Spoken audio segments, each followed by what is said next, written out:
অনির্বাণ দা, তোমার বাড়িতে কি প্রচুর লয়ার টয়ার আছে? না।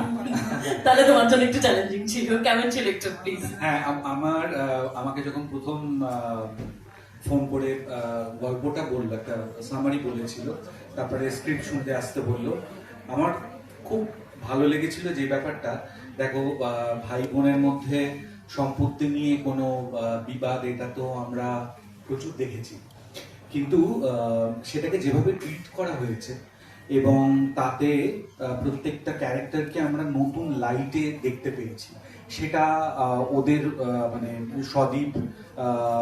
সদীপের গুণ যে ও ওর অন্যভাবে চরিত্রগুলোকে দেখাতে পেরেছে।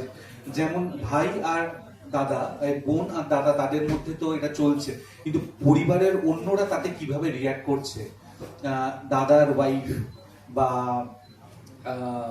যে বোন তার হাজবেন্ড, তারা এই সিচুয়েশন গুলোতে কিভাবে রিয়াক্ট করছে, সেটা কিন্তু আমরা যেভাবে দেখতে অভ্যস্ত তার থেকে অন্যভাবে। প্রত্যেকটা চরিত্রে অনেক লেয়ার রয়েছে। ইভেন আমরা দুজন